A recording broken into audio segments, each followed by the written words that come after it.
교회의 참된 터는 우리 주 예수라. 그 귀한 말씀 위에 오늘 우리 사도 바울의 말씀으로 교회는 뭔가, 교회는 어떻게 세워져야 하는가 하는 것에 대해서 우리가 잠깐 말씀을 생각해 보려고요. 바울은 고린도전서 3장 16절에서 우리 각각 개인들을 향하여, 우리 모두를 향하여 너희는 하나님의 성전인 것과 하나님의 성령이 너희 안에 거하시는 것을 너희가 알지 못하느냐, 이렇게 물어봤어요. 묻는 게 아니고 확신을 우리에게 주는 거죠. 너희가 하나님의 성전인 것을 너희가 알지 못하느냐, 그런 말씀이에요. 우리가 하나님의 성전이다 하는 말씀이죠. 보통 우리는 성전, 교회 하면은 아마 거의 90%의 사람이 건물을 생각해요. 건물. 그러나 성경은 성전의 본래적 의미가 건물에 있는 게 아니고 하나님 백성에게 있다는 것을 사도 바울이 우리에게 다시 상기시켜주고 확인시켜주는 말씀이 고린도전서 3장 16절이에요. 우리 최 집사님이 걸어다니세요. 저분은 그냥 최재현 집사님이 걸어다니는 게 아니라 하나님의 성전이 걸어다니는 거예요. 일하시는 것도 하나님의 성전이 일하는 거예요. 최재윤이라는 하나님의 성전이에요. 여기 우리 장권사님이 병원에 누워 계시는데, 그 계셨던 동안에 장권사님이 누워 계신 것뿐만 아니라 하나님의 성전 장권사님이 누워 계신 거예요.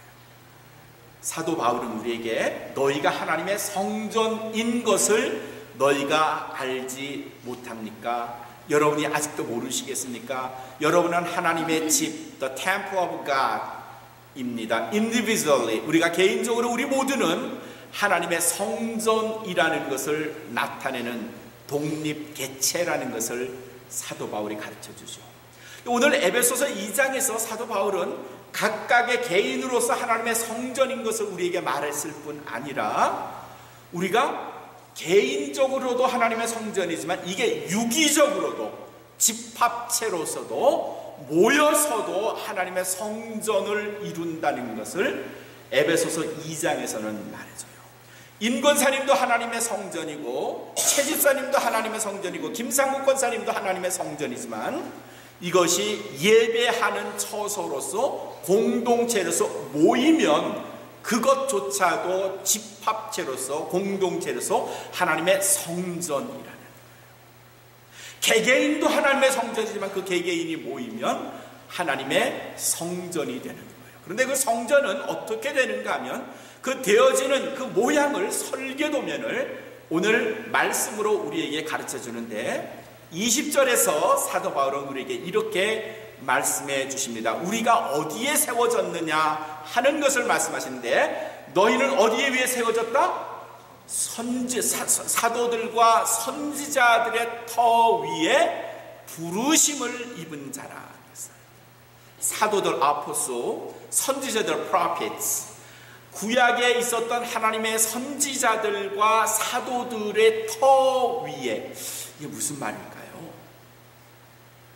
이게 무슨 말일까요? 사도들과 선지자들, 선지자들과 사도들의 터 위라 했을 때 그 터는 뭔가 하면요, 희생과 헌신, 때로는 순교, 그들의 피와 눈물과 땀과 기도 위에 세워졌다는 거예요. 우리의 교회가, 집합체로서의 우리의 교회가 그냥 흙, 콘크리트 위에 세워지는 게 아니고요. 일반 건물들은, 학교는, 회사는, 체육관은 그렇게 세워질 수 있겠지만 하나님의 터는, 하나님의 집은, 교회는 수많은 사도들과 선지자들, 우리 신앙의 위인들, 우리보다 먼저 앞서간 선배들, 그분들의 헌신과 땀과 눈물과 기도 위에 세워졌다는 거죠. 그러니까 교회는요, 기도 위에 세워진 거고요, 그들의 순교 위에 세워진 거고요, 그들의 땀방울 위에 세워진 거죠. 그런 의미에서 우리의 교회는 일반 건물의 가치와는 확연히 다릅니다. 온마음 교회가 교회를 시작한 몇 사람의 기도와 그들의 눈물 위에 세워지긴 했지만, 더 거슬러 올라가면 사도들과 선지자들, 우리의 신앙의 선조들, 그들의 헌신 위에 세워진 교회라는, 그런 의미에서 보면요, 우리 온마음 교회의 역사가 6년밖에 안 된 게 아니라 그보다도 훨씬 이전에 수많은 사람들의 기도와 눈물 위에 세워진 교회라는 사실을 잊지 않으시기를 주님의 이름으로 축원합니다. 우리 교회가, 온마음 교회가 어떤 교회인가 하면요, 사도들과 선지자들의 순교와 헌신과 땀과 기도 위에 세워진 거예요. 우습게 보지 마시고요. 그러니 우리 교회가 학자는 교회다 생각하지 마시고요. 게다가 그 뒤에 이어지는 말씀은요, 그리스도 예수께서 친히 무엇이 되셨다? 모퉁이 돌이 되셨다. 코너스톤이에요. 집을 지을 때 보면 네 귀퉁이로 집을 짓는다면 그 어느 한쪽에 먼저 주춧돌을 갖다 놓고요, 그 돌을 기준으로 쌓아가고 사방으로 넓혀가고 그리고 올라갑니다. 그렇죠? 그 시작되는 돌이 모퉁이 돌이에요. 또 코너스톤이에요. 선지자들과 사도들이 땅을, 터전을 닦아 놓으셨는데 그 위에 올라가는 건물의 첫 번째 코너스톤이 예수 그리스도. 그리스도 예수. 결국 우리 교회는 그리스도 예수 위에 지워지는 교회입니다. 우리가 생각해, 그러면 교회가 그리스도 예수 위에 세워지지 않은 교회도 있나? 예, 있는 것 같아요. 있는 것 같아요. 뭐 돈만 있으면 교회를 세울 수 있다고 생각하는 사람들도 있고요, 똑똑하고 잘난 사람들 몇 명이 모여서 교회를 하나 만들고 목사를 고용해서, 요 말이 중요해요, 고용해서 교회를 해볼까? 뭐 이런 마음 가진 사람들도 있답니다. 교회가 돈 위에 세워지는 게 아니고요, 명성 위에 세워지는 게 아니고, 몇 사람이 마음을 합해가지고 그냥 세워지는 게 아니라, 교회는 반드시 그리스도께서 초석이 되시고 그리스도께서 모퉁이 돌이 되셔야 교회가 비로소 세워진다는 그리고 그렇게 세워진 교회는 그리스도를 중심으로 계속해서 자라고 성장하고 올라가는 거예요. 우리의 예배에, 우리의 신앙에, 여러분의 생활에 그리스도가 없다 그러면 우린 더 이상 교회로서의 존재 가치가, 여러분들의 생활 속에서, 사는 모습 속에서, 가정 생활 속에서, 부부나 자녀들과 함께 나눈 대화 속에서 그리스도가, 예수 그리스도가 우리 안에 없다. 내가 교회인 것을 잊어버렸거나 아니면 교회인 것을 인정하지 않는 거라는 말씀과도 같습니다. 온마음 교회 안에 그리스도가 주춧돌이 되셔야 하는 거고요, 그 그리스도 위에 우리가 말씀으로 계속해서 세워지고 지어져야 한다는 겁니다. 제 설교 안에서 그리스도가 안 계신다, 그건 더 이상 설교가 아니고 연설이고요, 웅변일 수 있고요. 제가 하는 이야기가 설교인 것은 이 설교 안에 중심이 예수 그리스도이기 때문이죠. 제 설교 속에 단 한 번도 그리스도가 사라진 적이 없는 건 그분이 내 설교에 가장 가치 있는 주춧돌이기 때문이죠. 마찬가지의 원리가 여러분들에게도 있어야 합니다. 여러분들의 언어 속에서, 생활하는 것 속에서, 다른 사람과 만나는 것 속에서 모든 순간순간마다 그리스도가 중심이 되어 있지 않으면 나는 더 이상 그리스도인이 아닐 수 있다는 겁니다. 사랑하는 성도 여러분, 그리스도가 우리 교회에, 그리고 여러분의 모든 삶 속에 모퉁이 돌이 되시기를 주님의 이름으로 축원합니다. 이렇게 교회가 세워지는 거예요. 사도들과 선지자들의 순교터, 그들의 기도 위에 우리의 마당 터가 닦여졌고, 그리고 첫 번째 돌 세워진 것이 예수 그리스도예요. 이제는 건물을 쌓아 올라가야 합니다. 그런데 21절의 말씀을 보면 그의 안에서, 그라 하는 것은 우리의 모퉁이 돌이 되시는 예수 그리스도를 말해요. 그의 안에서 건물마다 서로 연결하여 했어요. 여기서 우리 재밌는 걸 볼까요? 그의 안에서 건물마다, 이 건물이 누굴까요? 우리들 성도들이에요. 그런데 우리 건물들이라고 했어요. 건물들이 서로 연결하여 주 안에서, 그 다음에 나오는 말이 뭐예요? 주 안에서 뭐가 된다? 성전이 된다. 자, 보세요. 건물이 성전이 된다. 야, 멋진 말이에요.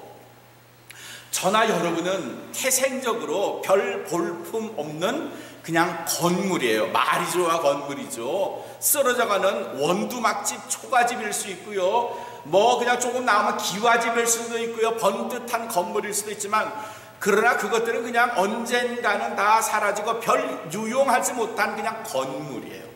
그냥 건물. 그런데 그게 주 안에서 모퉁이 돌이 되시는 그리스도 위에 쌓아지기만 하면 그게 뭐가 된다? 성전이 되어간다. 사랑하는 성도 여러분, 우리는 건물로 태어났지만 지금 성전이 되어가고 있는 귀한 존재임을 믿으시기를 주님의 이름으로 축원합니다. 김종환을, 저를 우습게 보지 마세요. 예? 우습게 보지 마세요. 유건사님, 저를 우습게 보지 마세요. 제가 건물로 태어났지만 이래봬도 제가 지금 성전이 되어가고 있대요. 저만일까요? 아니요. 여러분도 아주 귀한 성전이 되어가고 있어요. 근데 여기서 중요한 말씀이 있네요. 그의 안에서 건물마다 서로 어떻게 한다? 연결된다. 자, 연결되는 거예요. 그런데 저하고 아내하고 결혼한 지 30년이 됐는데 뭐 우린 다른 점이 참 많았어요. 근데 살면서 서로 맞춰나가요. 아마 우리 장권사님과 김종환 목사를 맞추려면 무지하게 맞출 게 많을걸요. 장권사님이야 뭐 별로 이렇게 결격 사유가 없지만 저는 뭐 아주 성격이 모가 났고요. 건물마다 맞추려고 하는데 횡으로도 맞춰요. 옆으로도 맞춰야 하고 위아래로도 맞춰야 돼요. 근데 이게 맞춰져요? 저는 어릴 때 저희 집 사는 옆에 블럭 공장이 있어요. 자갈하고 뭐 콘크리트하고 모래하고 섞어서 그때는 손으로 해서 쿵쿵쿵쿵 짜가지고 뭐 틀 속에서 이렇게 빼가지고 그걸 며칠 말리면 블럭이 돼요. 근데 그 블럭의 모양이 다 같을까요? 다를까요? 다시. 집 짓는 데서는 블럭이라고 그래서 블릭, 영어로 블릭인데 그 블럭의 모양이 다 같아요, 달라요? 틀린 것도 있어요. 근데 거의 다 동일하게 만들어요. 똑같은 크기로 만들어요. 그렇게 만들어서 그걸 쌓아놓으면 일정한 모습으로 갖춰가요. 근데 건물은 그렇게 맞출 수 있는데 사람은요, 우리가 서로 연결하여 주 안에서 성전이 되어 간다고 했는데 이 사람을 맞추려니까 이게 안 맞춰져요. 맞춰져요? 되게 안 맞춰져요. 장권사님하고 유권사님하고 맞추려고 해봐요. 평생 안 맞춰져요. 근데 건물을 지으려면요, 수평으로도 서로 통해야 되고요, 수직으로도 통해야 돼요. 가다가 막힐 수 없잖아요. 건물 옆으로 뻥 뚫려 있어야 되는데 101호에서 103호 가려니까 안 막혀 있어서 갈 수가 없는 거예요. 건물로서의 문제가 있는 거죠. 같은 건물이 되려면 맞춰야 돼요. 수직으로도 맞춰야 되고 수평으로도 맞춰야 돼요. 그래야 서로 통할 수 있고요, 그래야 위아래로 옆으로 좌우로 들랑달랑할 수 있어요. 그리스도 안에서 유기체로서의 우리의 교회는 서로 위아래 좌우로 소통이 돼야 되고 통해야 되는데 얼마나 많은 사람들이 서로 잘 맞추고 연결할 수 있을까요? 여기에 문제가 있어요.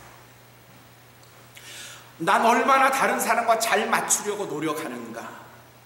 나는 다른 사람의 이야기를 얼마나 잘 맞추려고 노력하는가? 나는 내 고집, 내 주장만 일방적으로 쏟아내고 있지 않는가? 제가 벤출랜에서 어린아이도 어른도 같이 건물마다 서로 연결하여 주 안에서 성전을 이룬다 그랬는데 그런 노력, 그런 시도가 없어요. 우리 성도들 안에서 얼마나 서로에게 관심을 갖고 저분에게 기도가 제목이 뭘까? 어떻게 하면 내가 저분을 좀 더 알 수 있고 도와줄 수 있을까? 하는 노력들이 우리에게 얼마나 있을까요? 교회 안에서는요, 건물마다 서로 연결하는 거예요. 연결을 하다 보면요, 지식이 높은 사람도 낮은 사람도, 영어를 잘하는 사람도 못하는 사람도, 돈이 있는 사람도 없는 사람도, 연세와 연륜이 높은 사람과 그렇지 않은 사람도 있는데, 문제는 뭔가 하면 주 안에서 성전이 되어 가려면 서로 연결해야 된다. 이런 노력과 시도가 우리 안에서 얼마나 있습니다. 기독교가 시작된 유럽 지역에서도 유대교 그리고 예루살렘에서도 당시에 신분의 차이가 엄청나게 많았어요. 신분의 차이가 하늘과 땅만큼 많았어요. 극복해야 할 많은 문제가 있었어요. 근데 기독교는, 사도 바울은 복음을 전하면서 천천히 이 계급의 문제를 해결해 나갔고, 신분의 문제를 해결해 나갔고, 남과 여자의 문제를 해결해 나갔어요. 그리고 그리스도 안에서는 모든 것이 다 하나다라고 말해요. 로마서 3장 22절, 예수 그리스도의 복음을 믿는 자들에게, 믿는 자들마다 그들에게 미치는 하나님의 의가 있다고 했는데, 그 하나님의 의는요, 차별이 없다고 했어요. No difference. 차별이 없다. 복음 안에서는 차별이 없는 거예요. 돈이 많거나 적거나, 상점이거나 종이거나 갑이거나 을이거나, 연세가 많거나 아니거나, 제자거나 선생이거나, 부자거나 가난하거나, 차를 좋은 차를 타거나 못 타거나 상관없이 복음 안에서는 차별이 없습니다. 우리 안에서 혹이라도 불편한 사람, 불편한 관계가 있다면요, 차별이 있다면요, 그리스도의 복음이 우리를 자유롭게 못한 거예요. 다른 말로 하면요, 그리스도는 우리를 해방시켜 주셨는데 난 아직 해방이 안 된 거예요. 차별이 없어야 하는데 그 불편한 차별이 나를 여전히 묶어 놓는 거예요. 사랑하는 성도 여러분, 그리스도의 복음 안에서 자유를 누리세요.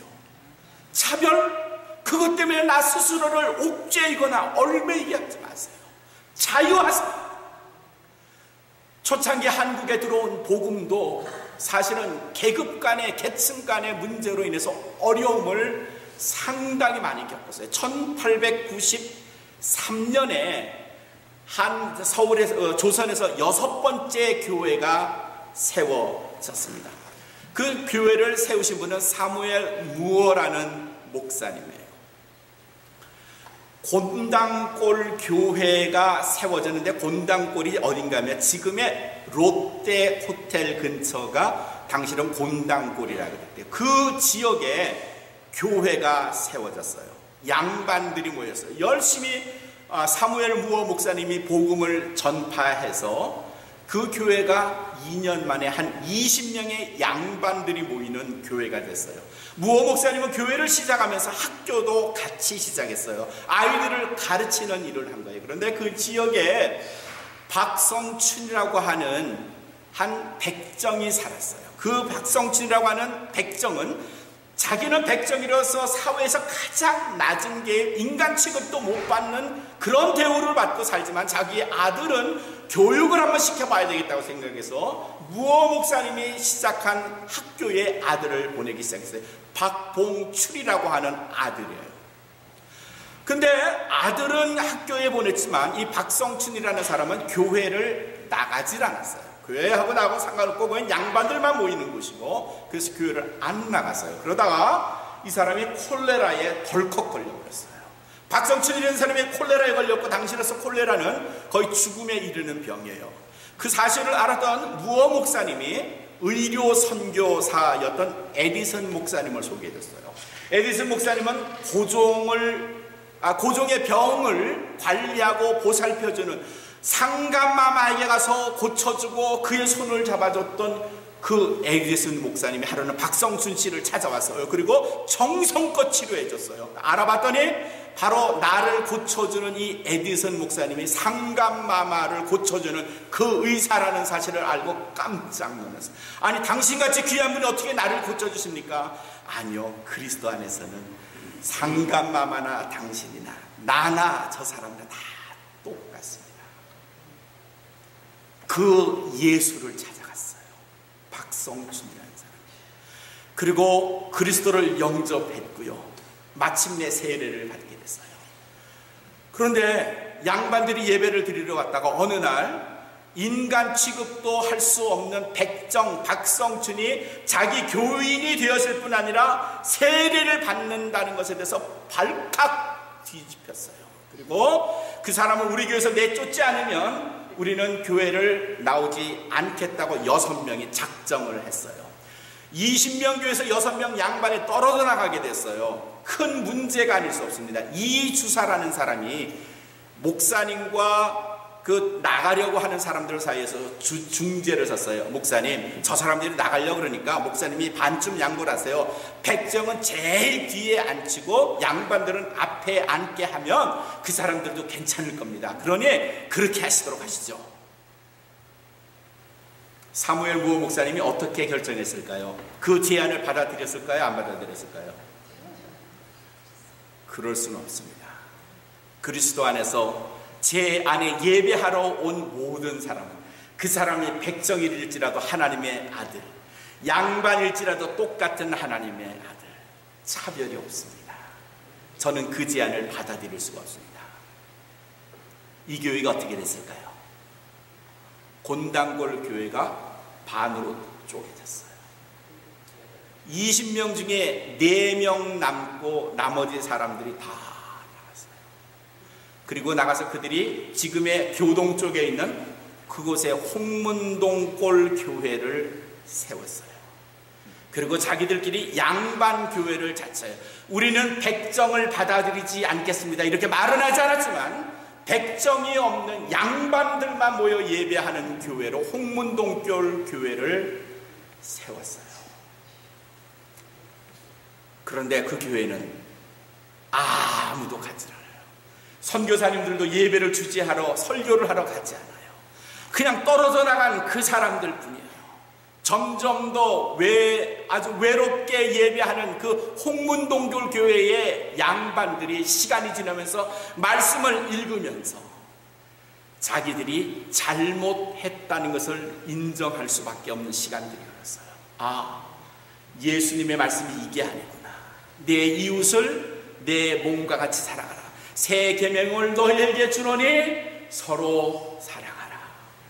이 말씀을 읽을 때마다 자기들이 차별한 것에 대해서, 백정을 인간 취급하지 않은 것에 대해서 후회하기 시작했고 회개하기 시작했고, 그리고 그다사 떨어져 나간 지 3년 만에 불행하게도 이 곤단골 교회, 이 백정교회는 점점 부흥하다가 갑자기 불이 났어요. 홍문동교회 교회가 교인들이 어땠을까요? 떨어져 나간 양반 교인들이 자기 백정교회가 불이 났으니까 어떻겠어요? 기분이 좋았겠어요? 그런데 지나간 3년 동안 이 사람들이 회개하면서 더 성숙한 모습이 된 거예요. 불타버린 그 곤단골 교회를 찾아왔어요. 그리고 우리가 헌금했습니다. 이 교회를 다시 세울 겁니다. 그리고 그들이 헌금을 줬고요, 교회가 세워지면서 우리는 더 이상 홍문동골 교회를 거기서 예배를 드리지 않겠습니다. 그리고 그 교회를 폐쇄하고 다시 곤단골 교회로 들어왔어요. 그게 지금의 승동교회가 되었습니다. 이 박성춘이라는 사람이 거기서 그리스도를 만났고요, 사랑을 알게 됐고요, 차별이 없음을 알게 됐고요, 자기 아들 박봉춘을 그곳에서 공부시켰고요, 세브란스에서 공부시켰고요, 백정 아들이 의사가 되는 역사가 일어났어요. 그리고 박성춘은 그곳에서 장로님이 되셨고 왕족과 함께 교회에서 예배를 드리며 그 교회를 섬기고 일생을 마친 분이 되었어요. 교회 안에서 차별이 있다고요? 우리끼리만 모여야 된다고요? 저 사람과는 불편하다고요? 아니요, 그럴 수 없어요. 오늘 21절 말씀에서 우리에게 분명하게 가르쳐 주는 것은 건물마다 서로 연결하여 주 안에서 성전이 되어가고, 이 말씀을 거꾸로 하면요, 내가 연결하지 못하면요, 서로 건물마다 붙이지 못하면요, 차별을 갖고 달리 분리된다면요, 하나님의 거룩한 성전이 될 수 없는 거고요.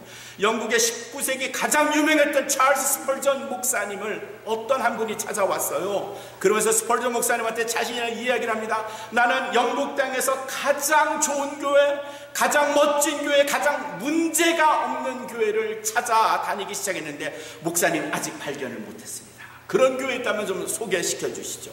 문제가 없는 교회를 찾아주세요라고 찰스 목사님에게 지금 부탁을 하는 거예요. 스펄전 목사님이 그 이야기를 듣고, 그리고 그 사람에게 이야기를 합니다. 참 훌륭한 뜻을 지니셨군요. 만약에 제가 지금은 찾아줄 수 없지만 만약에 당신이 그런 교회를 찾으신다면 제가 두 가지만 부탁할 테니까 기억하세요. 그 사람이 뭘 부탁을 하려는 거지? 첫 번째로, 그 교회를 찾으시면 빨리 저한테도 알려주세요. 저도 그 교회 교인이 되고 싶어요. 두 번째, 스펄전 목사님이 계속 말합니다. 만약에 그 교회를 찾으시면요, 당신은 절대로 그 교회 교인이 되지 마세요.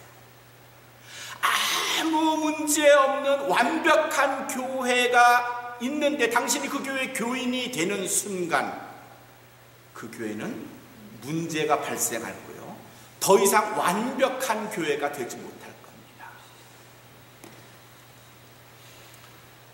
자기는 다른 사람들보다 낫다고 생각하며 신앙생활을 하려면요, 건물마다 서로 연결이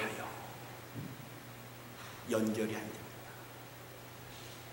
우리 교회는 위아래 좌우로 연결이 잘 되고 있나요?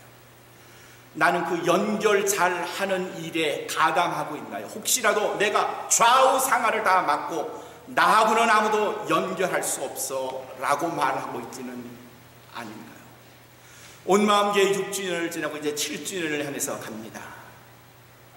우리 교회가 서로 연결하여 사도들과 선지자들을 더 위에서 모퉁이 돌이 되시는 예수 그리스도를 중심으로 쌓아 올라가야 하는데, 그냥 올라가면 안 되죠. 연결해야 합니다. 좌우로 사랑하는 성도 여러분, 우리 교회가 그리스도 안에서, 주 안에서 연결을 잘해서, 위아래로도 좌우로도 연결을 잘해서 우리같이 별 볼 일 없는, 별 볼품 없는 우리 건물이 마침내 주 안에서 성전이 되어가는 이 기쁨과 영광에 이르도록 우리 모두가 열심을 다하고 희생하고 다른 사람의 이야기를 듣고 살펴주고 배려하고, 온 마음 저희가 오늘 에베소서 2장을 통해서 사도 바울이 주신 말씀처럼 연결이 잘 된 하나님의 성전, 그 성전의 모든 주의 자녀들이 되시기를 주님의 축원합니다.